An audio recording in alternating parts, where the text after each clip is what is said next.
everybody, it's Ron Dante of the Archies. Yes, sugar. Go right straight to the top of the charts. You know what I mean?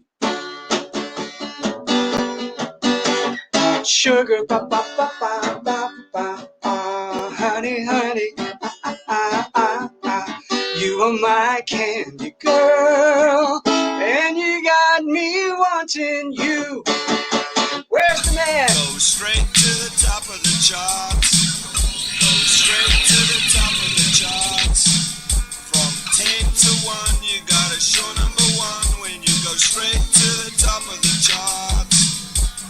Top of the charts, top of the charts.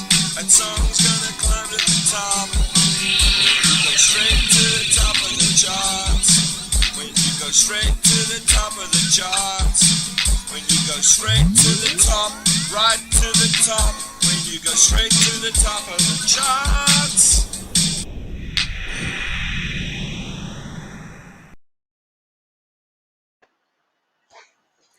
Ron Dante, welcome to Go Straight to the Top of the Charts. And let me tell you, the man has been at the top of the charts so many times, the charts have fallen down. How are you today, Ron? I'm good. How are you? Excellent. Now, I want to introduce you to the sensational Sabine coming in from the UK, and she's got something to show you, Ron. Have a look at this single. Have a look. Wow. Of course, the original single.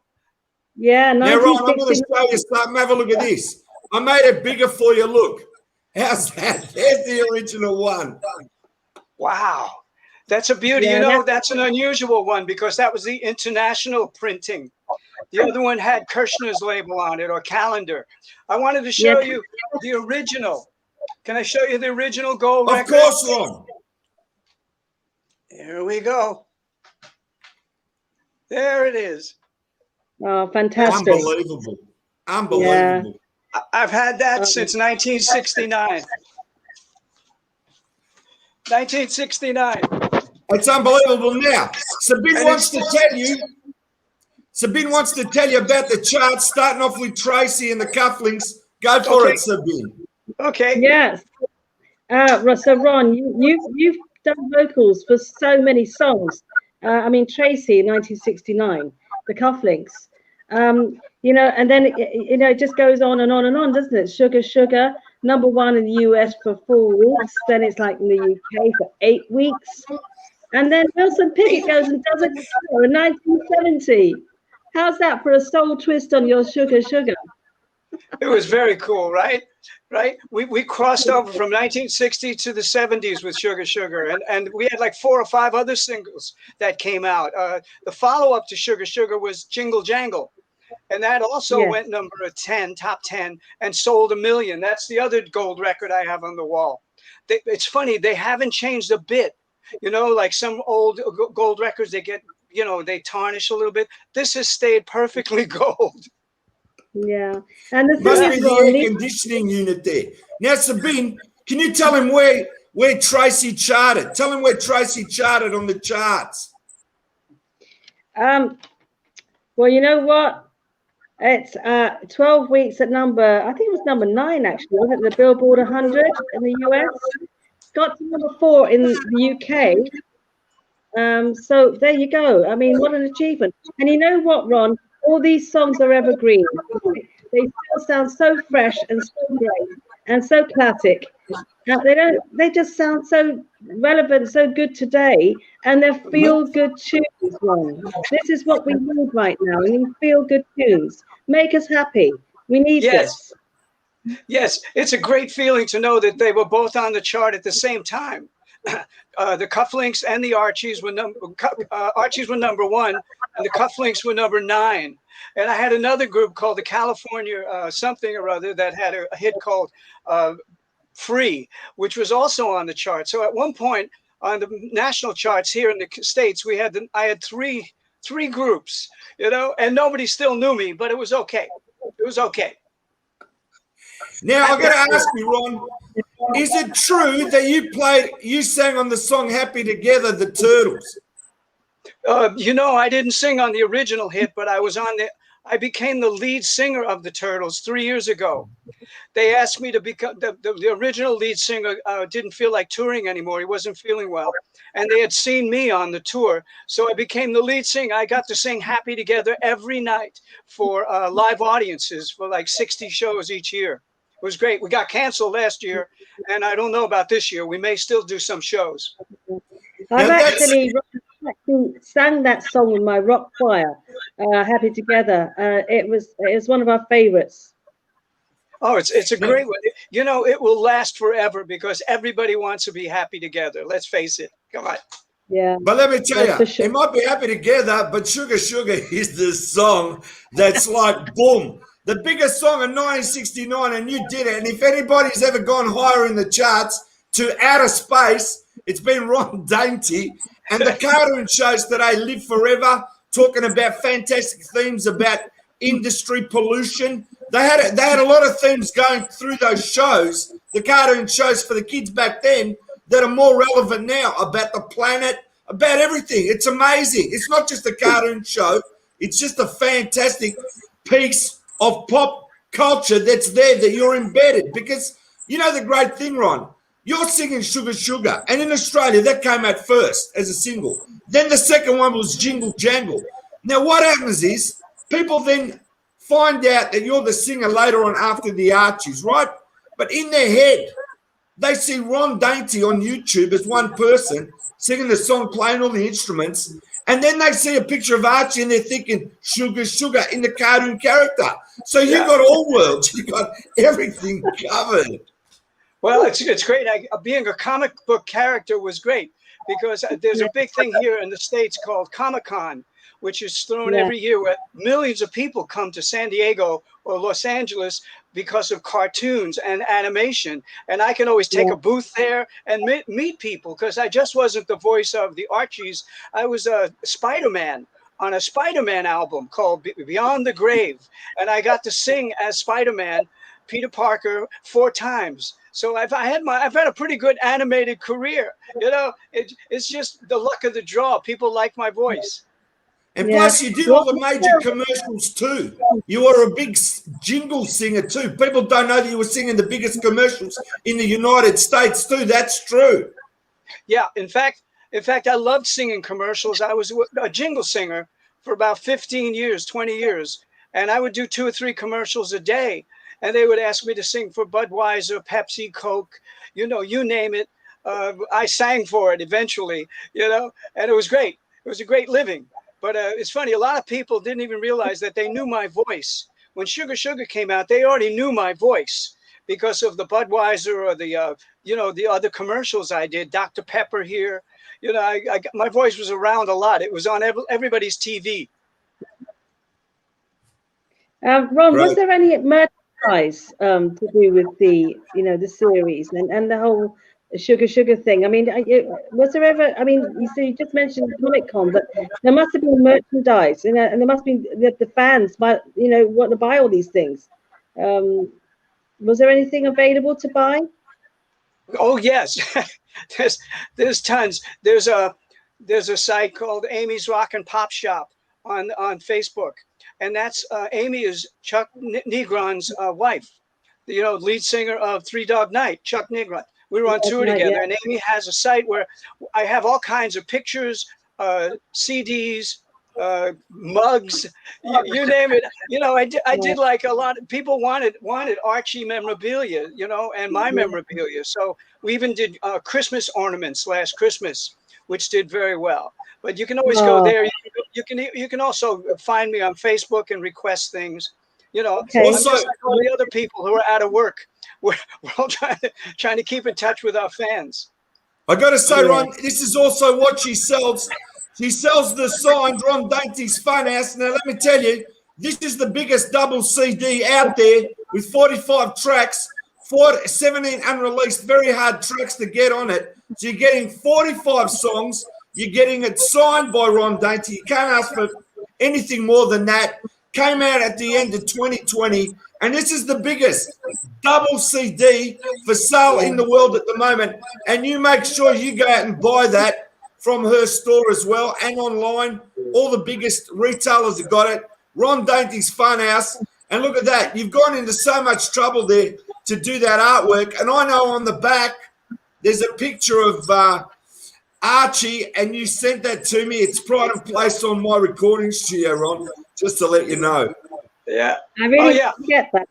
And I tell you something, this is going on my jukebox when I buy one this year, because I've always been dreaming about owning a jukebox. Oh my goodness, since I was 12 years old, something in my Thunder Club Union was playing on the jukebox, and I thought, I have to get jukebox. So that is going on the jukebox. Mm-hmm. And jukeboxes sound great. They make the records sound even better. Yes. I actually went to jukebox when I was in the States, Ron. I went to a jukebox convention, and my goodness, it was heaven. Now let me say, Ron Dainty, you had so many hits with the Archies. You did all the commercials. You did everything. Man, listen to this. In the world, Ron Dainty went from singer to one of the world's biggest producers. He finds and discovers Barry Manilow as a piano player for Bette Midler. Then what he does is he does his first 9 albums. 9 albums. They sell over 60 million records. It could even be more now, right? And then what happens is Mandy goes to #1 around the world. And, of course, Barry Manilow gets a Grammy. And, I mean, you got to be so proud, Ron, that Mandy, I mean, I just, choked up. And all these other great songs. I think it's At the Cobra won the Grammy. I think At the Cobra won the Grammy. That's right, isn't it, Ron? And I write the songs song of the year. Yeah. That's it. It's been covered by so many people. David Cassidy did a version of I Write the Songs. I'm a big DC fan. It's so funny you mentioned David Cassidy. There's these new things, digital artworks that you've heard about, where people are doing a piece of art, but it's just digital. Well, I've created a brand new digital artwork that I'm going to be auctioning off. And look who it is. Oh, no. It's Ron and... Wait a minute, let me get this. Ron and David Cassidy, when we hosted... I have to have that. Sorry, that's mine. I'm bagging it. It's mine. I met David. This is all digital. It's going to be all digital, but I'm going to have a few of them with me and Manilow, me and Pat Benatar, but that's the first one I've done for the digital artwork. I'll be putting it up very soon. That's amazing, Ron, that you're getting into digital artwork. You should put that, your background and your face there could be a digital artwork also. It looks very cool. Yeah, look at that. Yeah. I got to say something, Ron, right? This is true. A lot of people think, especially my wife, right, which you've met Vicky last time, she says I look like Robert De Niro or I look like Al Lewis from the Munsters. I mean, you know, that's a really great compliment, isn't it? Wow, that's a stretch. More like De Niro, I would think. You know. I don't know what to say, but listen, you know what? Every time I'm live with you, I just love it. And I want you to know your website, YouTube, everything, the media, you don't understand. 1969 has come full circle in 2021. And I mean, every day on the radio, and I'll tell you a radio station that you should put in your phone. It's called Accu Radio. I don't know if you ever heard it. Accu Radio, I listen to it all the time, and it's playing your hits. It's playing everything. Well, and I like that. The 60s have reborn in your phone. It's true. Well, I like that. I'll look it up. Yeah, Accu Radio. And what happens is they've got different genres. You can look up, hey, it's the 60s. You can look up bubblegum. Look, it's under all these different genres. It's not just under one. And I've got to say, I've got to ask you now, Ron, with the monkeys, which monkey were you closest to? And you can tell me one monkey story, because I've got to say something. This took me 52 years to get signed by all four. 52 years. And I bought the poster in 1967 when I was 9 years old. And it was only until 2018 that Mike was the last one to sign it. So 52 years it took me to sign it. But let me say, not only am I a Monkeys fan, huge, I'm a Ron Dainty Archies fan, huge. Thank you. Thank And you. me. You know, my favorite monkey, the one I was closest to, was Davy Jones, because Yeah, I knew Davy before he became a monkey. He was signed to yeah, Don Kirshner, and I was a staff writer, and we became friends there. I actually wrote a few songs for him as for his solo album. It didn't get on his album, but we recorded together. And it's mm, so funny. It's full circle. Davey and I was very yeah, close. I was on his first project, and the last thing he did was a song called Amore, which I produced for him out in Los Angeles here.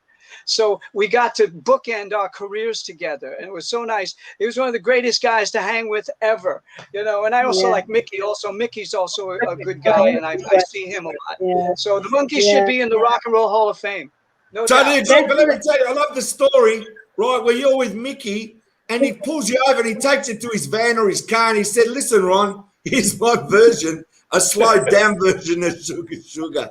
That is a classic. Yeah, I asked him. I said, it only took you 45 years to record the song. Didn't you know you should have recorded it first? But I was so lucky they turned it down. Sugar, sugar. You know, he did his own Yeah, version finally. And the Archies and the Monkeys will always be kind of connected because of our producer, Jeff Barry, who did I'm a Believer and did Sugar, Sugar, because Yeah. of Don Kirshner, who did the Archies and the Monkeys. So we're always yeah, interconnected over the years. I just hope that they yeah, get into the Rock and Roll Hall of Fame. I I'm would really vote for yeah. glad you said that, Ron. But also, I want to say you need to do a digital picture of you and the monkeys or you and Davey. You got to do that. You must have some photos somewhere. I absolutely do. I've got a couple of shots of me and the Monkeys or me and Davey that I'm going to Yeah. turn into artwork.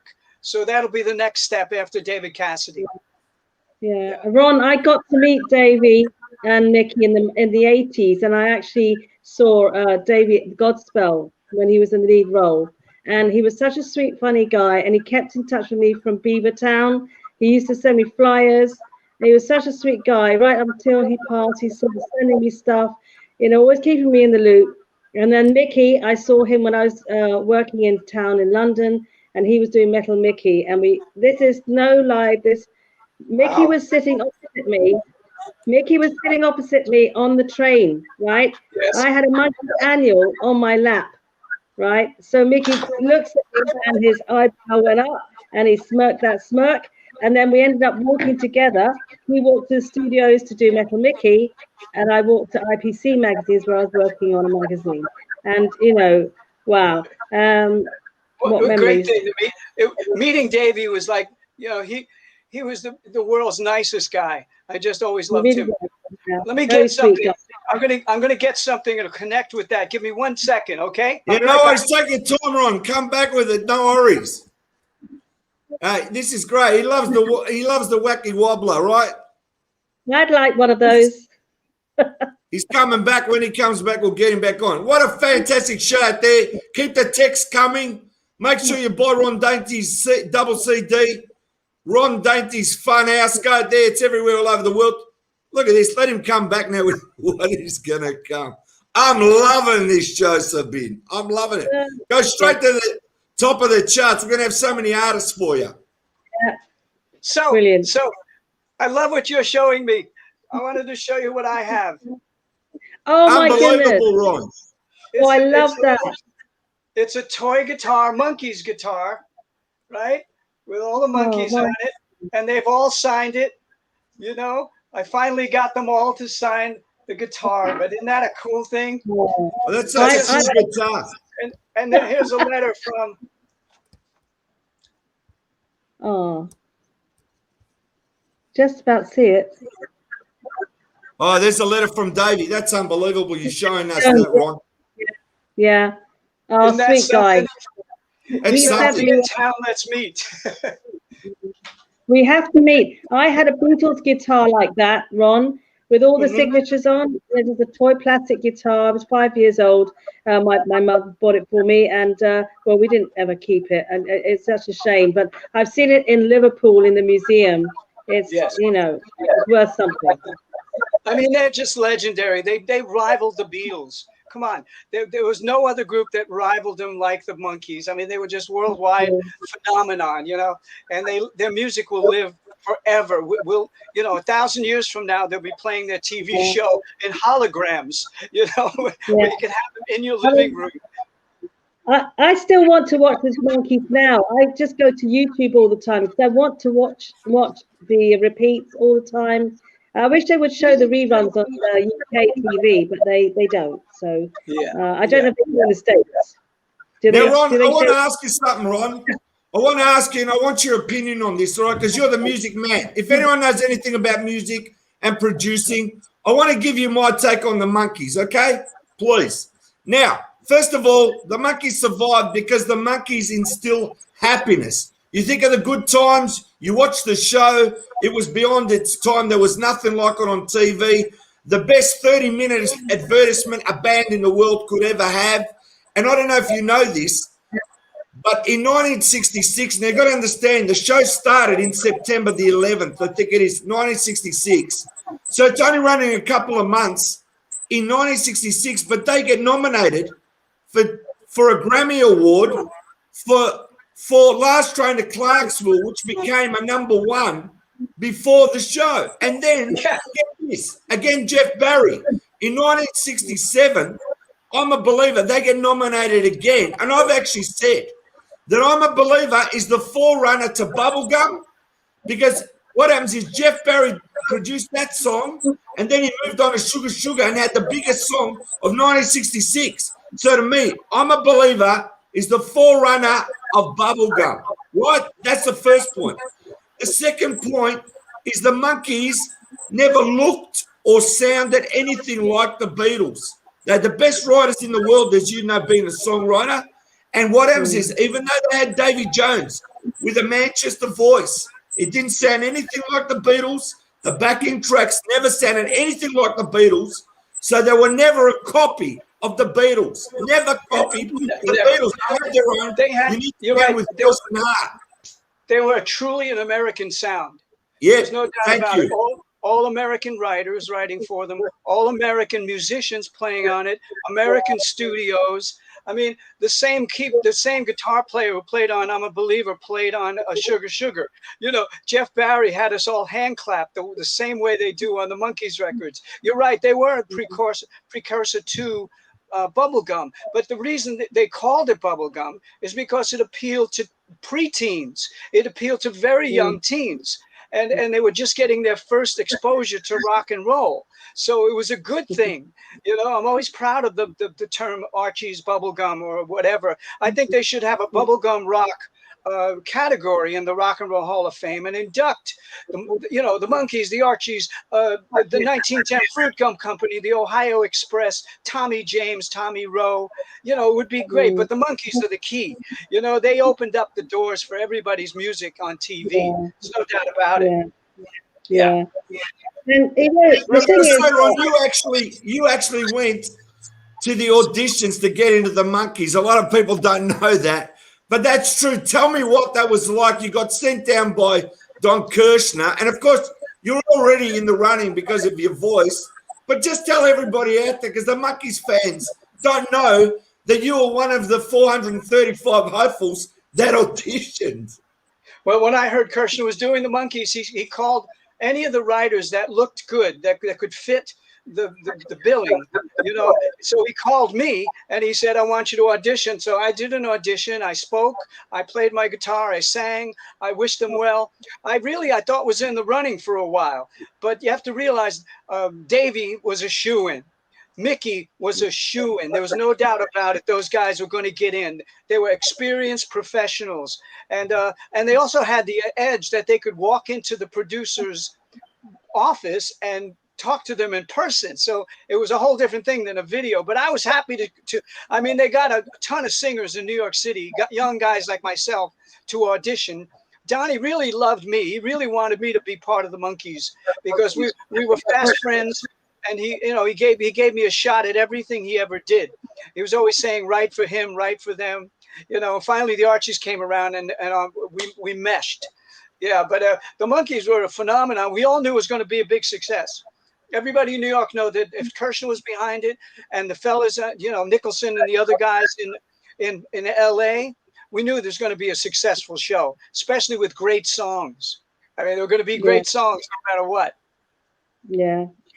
Yeah. And great actors. They were like those comedy actors, you know. It's so zany and wacky. I just loved every single episode. I just think it was such fun for them to do. And you know, I mean, it appeared that way, but yeah, There was so loose on those shows. So much went on in the buses and off stage, and then they just brought it to the cameras. I mean, it was very loose. It was a lot of fun, and it holds up. That's the good thing. It holds up yeah, today. They're kind yeah, of off, putting behaviors and stuff is perfect for today. It's timeless.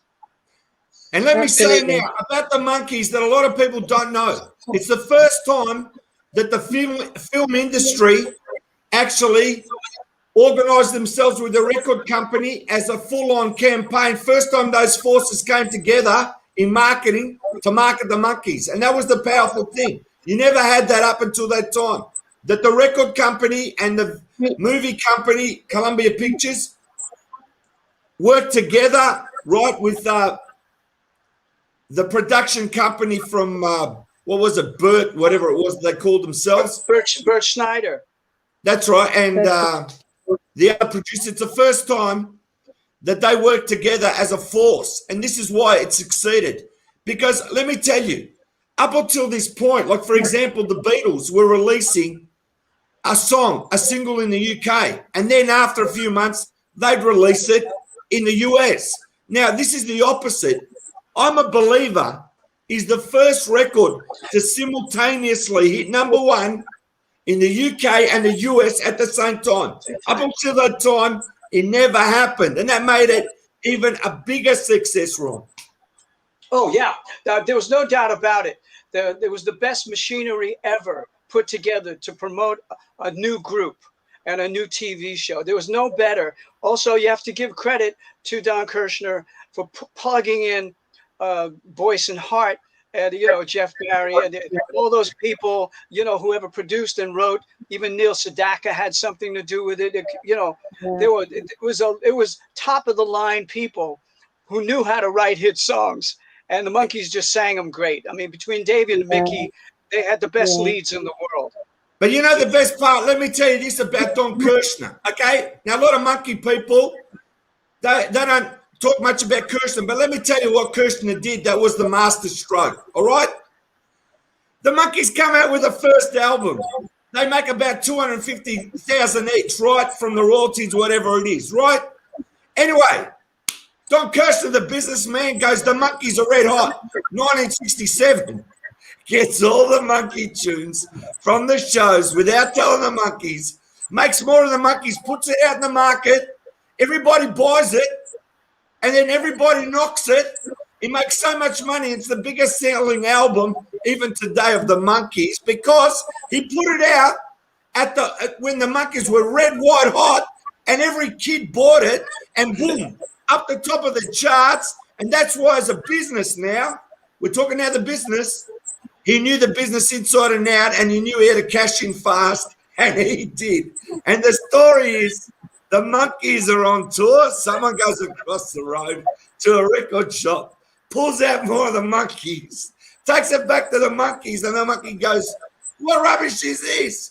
This cover is from our J.C. Penney photo shoot. It's actually stuck together. I don't know if you know this, Ron, but when you look at the album, down the tree, it's been cut, and it runs around Mike's belt. So it's a cut and paste job. I don't know if you're aware of that. And then on the back, Kirshner tells everybody about his stable of writers how great they are. And the Monkees are in the little fine print at the bottom, right? And the Monkees go, this is not the album we wanted to put out. But when you put all that aside, as a business decision, he cashed in big time. You know that. Well, knowing Kirshner personally all those years, he signed me when I was 17 years old. So I knew him for a long time. He had a huge ego. His ego was as big as the Monkees and bigger. I mean, he thought he was the god of the music business, So, of course, even when he did interviews about the Archies, he very rarely mentioned me. And I was like, wait a minute, I'm the lead singer of the group. No, no, it was all him, you know. So he had his personality things that were, you know, that worked against being a little more gracious about the success. But he, you know, for a man who never sang, who never wrote a song really, who never produced anything, who was a businessman, he, you know, he wanted to be famous. That's why he opened up his own TV show in the 70s, because he wanted to be on camera, you know, no big deal. But I must say the connection, he loved the Monkees. He loved those guys. He was so proud of them. And when they broke up, he was the most distraught. I have to tell you, it took him years to come back from that failure of not being able to make a match with the guys and make it happen. I knew him personally. He was very distraught, very unhappy. He hid out for 2 years. He just hid out. And then finally he opened up his new company with some backing and started to come back with the Archies. And he was very happy that the Archies happened because it opened up a whole new career for him. But he was very upset about those things. But also, I got to say, you know what happened with the Archies? The Archies didn't talk back. They were cartoon characters, and they went along with what he did. But I got to say, now Don Kirshner, as you know, he's called the man with the golden ear. You've heard that saying, haven't you? Yeah, yeah. I once wanted to put an ad in Billboard and Cashbox with another ear and say, I've just found Don Kirshner's other ear. You know, just something like that, just to kid him around. But we didn't do it.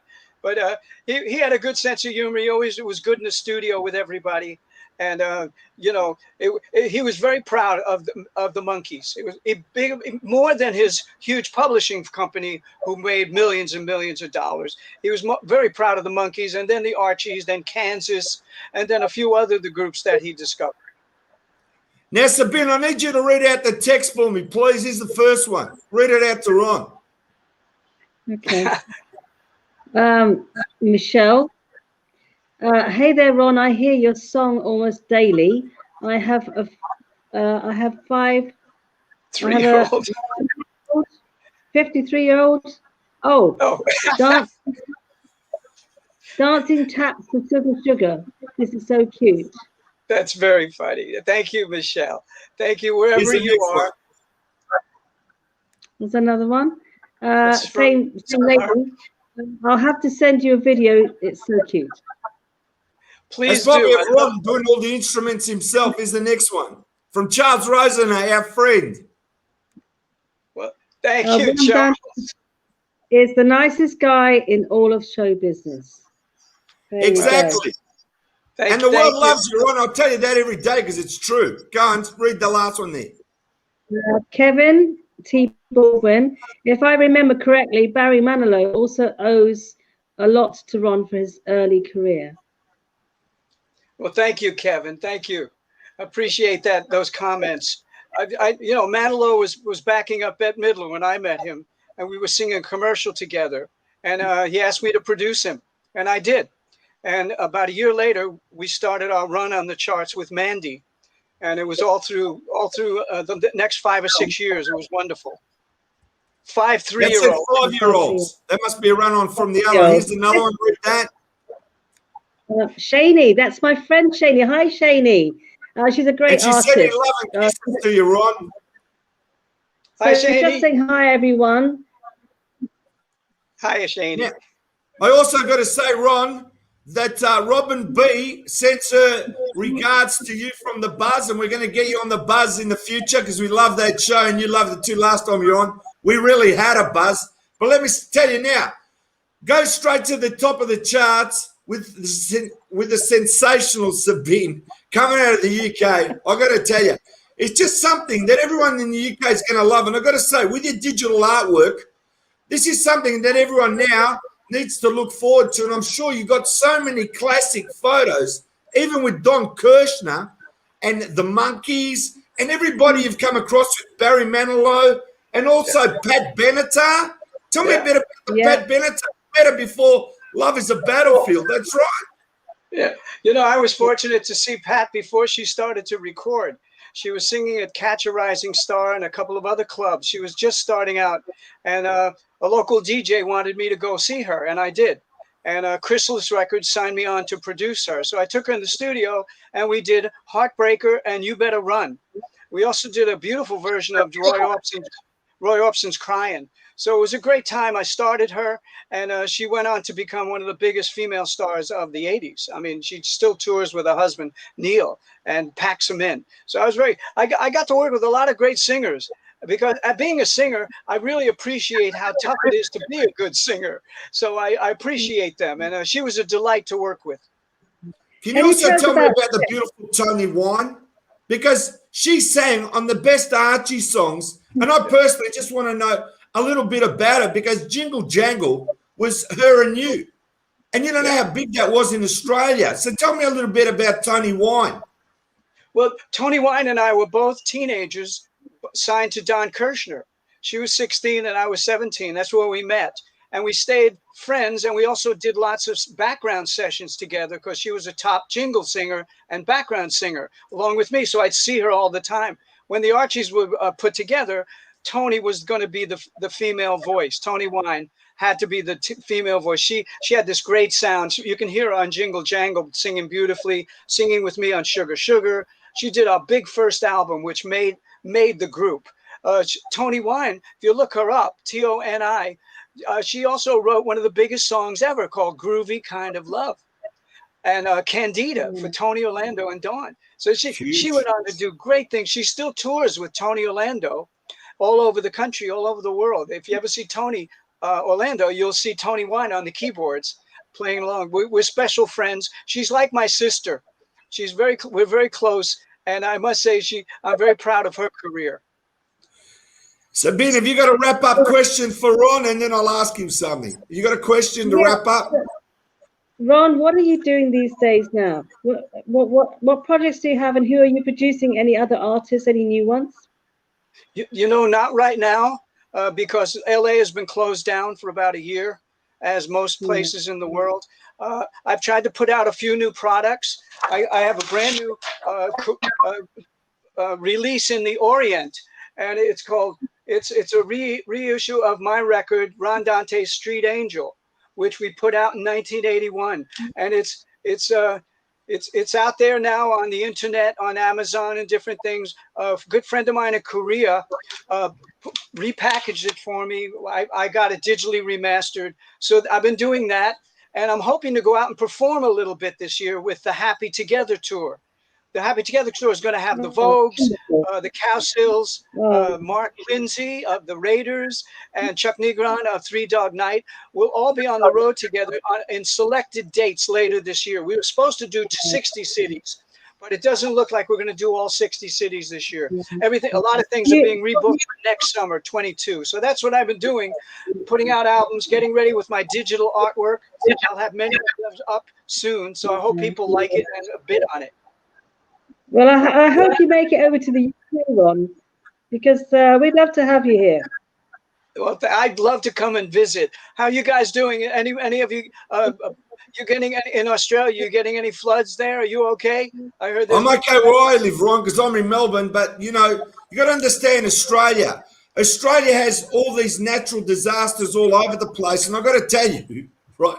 Because when you come, I'm going to take you to a place in the bush that's near the Yarra Valley, right?